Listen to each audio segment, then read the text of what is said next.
guys, guess what? Surprise sequel, mother trucker! I really hope I didn't break that glass, but roll that intro!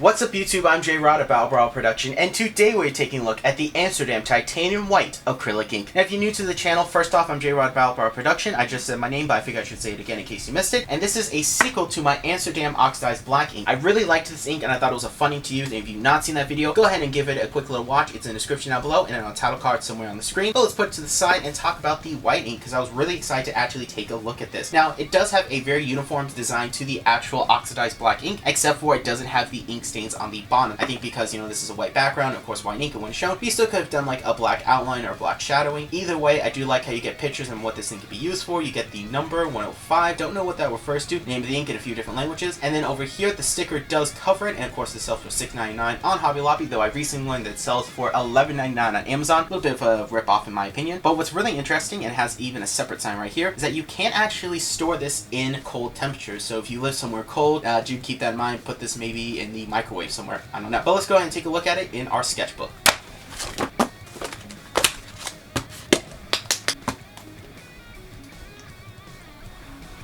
Alright, first impressions. This ink is actually really smooth. I am noticing there's a little black shining through, so a little weak on that white pigment, so I may have to go over my lines twice, as I can see as this one drying, which again, this ink dries incredibly quickly, which I think is one of its most unique and interesting features, so I may have to go over that line a second time to really strengthen it. Really want to see how it's going to look quill pen, and of course we're going to actually use our brush, so really curious about that. I assume it's going to be of the same quality as the actual normal black ink, but you never know, the pigments can change the feel of the ink itself. There we go. Yep, same thing. Here I'm wondering, maybe because it's smaller, it's going to be a little more concentrated. Will it actually have the same fade issues? And it looks like it is. That's another nice thing about this ink, because it dries quickly. You're able to get these answers quickly. Let's try going over it again, see what happens. I should probably wait for it to dry fully, but yeah, see a little more white is shining through. So obviously I think this ink, just because of the nature of white ink and the pigment, and of course putting white on black is very difficult, usually doesn't work that well. We're gonna have to go over our lines quite a bit. I think this will actually work far better with a brush, so let's go ahead and do that test real quick as we clean our actual quill nib. And yeah, getting some bubbles.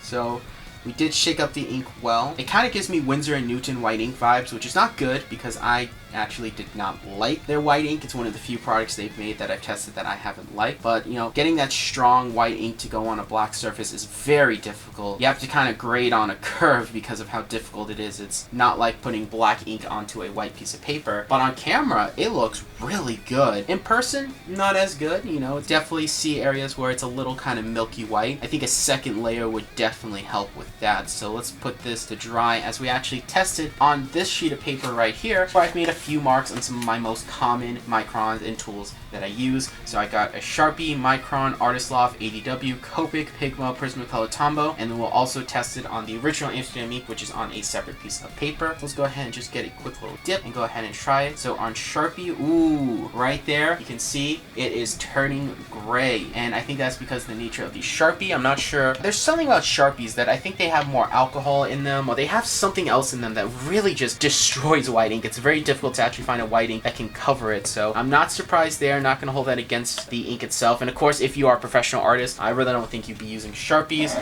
You know, you could be wrong. I'm not saying Sharpies are bad. I'm saying that over time they don't last as long. I've had sketches actually start to yellow that I've drawn like a year ago, so I'm really trying to not use as many Sharpies as possible. Let's go ahead and hit this line here. You can see again, it is turning gray. Really ugly discoloring, I don't like. Let's go ahead and try it with the Micron. I think our chances will be far better. Okay, at least we're not getting any gray, but it's not fully covering it, which isn't good. So that right there, that's not good in my opinion. I don't like that. Let's go ahead and try it with Artist Loft. Faring a little better, just a little. And yeah, that actually did like nothing on the Micron. Maybe a second layer would help. The AD, I really don't think this is going to do anything outside just make a mess like the Sharpie, because it's another heavy alcohol based. It's starting to break. That's exactly what I thought would happen. Not as bad as the Sharpie, but still not good. Let's go ahead and do Copic. I think this one will probably be its best bet, though I think I'm wrong because it's already doing some some things I don't like. So testing the Pigma one, it's actually graying a lot more than the actual Micron one, which is interesting because they're made by the same company, but they're different fine liners that they do. Let's go ahead and do the Prismacolor one. I don't think this one's going to fare any better, as Prisma does have some kind of subpar fine liners. Yeah, getting that gray right there. I don't like that. I don't like that. And the last one we're going to do is Tombow. Tombow is my go-to fine liner if I have to use a fine liner, because they got the flexible nibs. And yeah, that is not going well either. Lots of gray mixing here. Definitely a lot of just not covering. It's just blending. It's becoming this gray, this ugly gray that I don't like, because it's supposed to be covering it, blending with it. And if you put a few layers down, I mean, that probably will help, but by that point the damage is done. So, you know,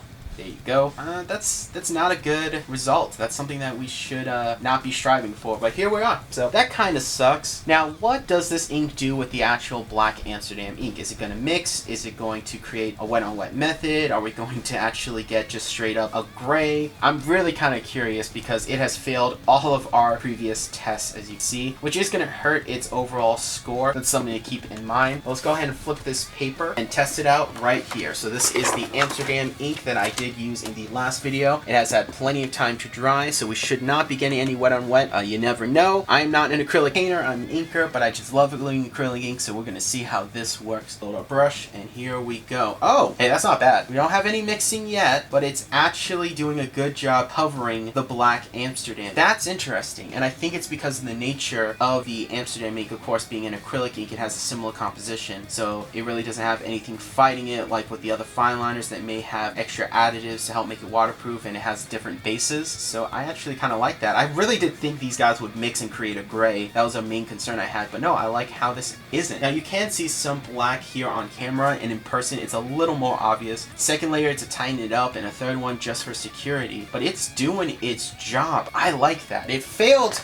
literally every test with the fine liners. You know, we had Sharpie, Micron, Artist Love, AD, Copic, Pigma, Prismacolor, Tombow. It failed all of them with flying colors, but it's doing a good job with the actual black Amsterdam ink. I'm impressed. Is it perfect? No. Is my first choice still the Dr. P.H. Martin's bleed proof white ink? Heck yeah, that's a much better white ink. Now that we've done that, I think we've had enough time for our actual black piece of paper to dry, so let's go ahead and try putting that second layer. And one thing I'm noticing is that as it dried, it actually got a blue tint to it, which is pretty interesting. I think that's something that, again, happened with the actual Winsor & Newton white ink, where we had that blue tint in a lot of areas that I just didn't like, and I didn't understand why you do it. Please, if someone knows that, explain that to me. Can you please explain why white ink gets a blue tint when it dries on black paper? I would be really interested to know what the answer to that is. But yeah, that second layer has made a difference. There is still a lot of black actually showing through. So I think what we should do for our illustration is actually take advantage of that and try to incorporate that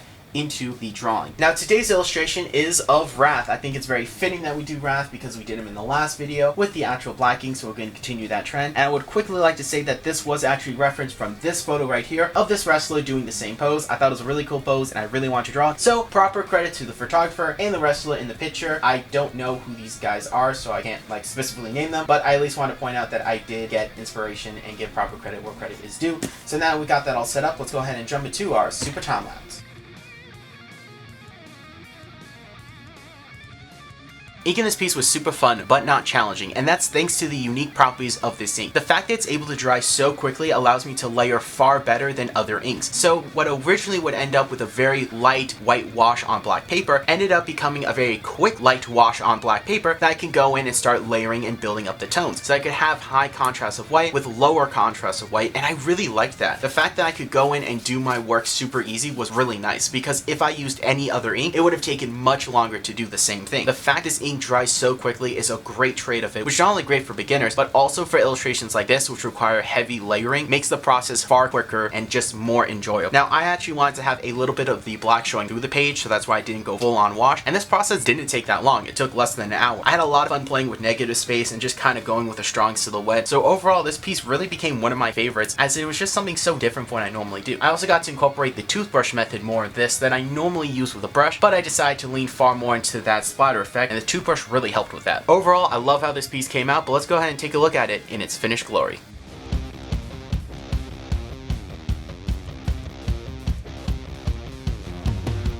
And we're done, guys. Absolutely love how this piece came out. Now, normally I'm not a huge fan of our white ink black illustrations because they just don't feel as in-depth. They don't have a lot of the energy that our normal illustrations do with black ink, but this one, it just has that silhouette, it has that energy, it has this just fun splash effect. I really love how this came out. And if you guys like it, is available on my RCH account for a $1 digital download. It's the first link down in the description below, and it really does help the channel out. But putting the piece to the side, let's talk about the ink itself. Now, rating this ink is going to be really challenging for me, as I did enjoy using it. I think it's a good ink. I think it definitely has some unique advantages to it, but overall, if you're looking for a white ink that does it all, this isn't it. In fact, this isn't even in the top 10 white inks that I've used, and I've used quite a bit. To me, the Dr. P.H. Martin's Bleed Proof White Ink and the Penn & Teller Presto White Ink Pen are the far better options when you're looking for a white ink that can cover things and use to clean things up. This could not cover up a single thing in our test except for its cousin ink, the Amsterdam Black ink. But to me, having that in-house symmetry is a little more important than having this ink kind of be like a generic work-all thing. So if you are using the actual Amsterdam ink house products, I think that's really good because you're going to get that in-house symmetry as it was able to cover it. And its unique ability to dry quickly and layer really did lend itself to some really cool effects that you can pull off with an illustration. So I think that's really good. So overall, in my opinion, on a scale of 1 to 10, I'm going to rate this a 4. It's just below average, and if it didn't have that in-house symmetry, I would honestly drop it to a 2. But with the amount of ink you get for the price and the fact that it does have that in-house symmetry and those unique properties that, while specific, are useful, and I think you can definitely do a lot with it, does save it from being horrible. But that's my opinion. I'd love to hear your guys in the comment section down below. What do you guys think of the ink? What do you think of the illustration? And stay tuned for next week when we take a look at their gray ink, continuing with our Amsterdam trilogy of videos. So subscribe for that, and remember, I'm J.Rod of BATTLEBRAWLERproductions. I draw power in my own soul.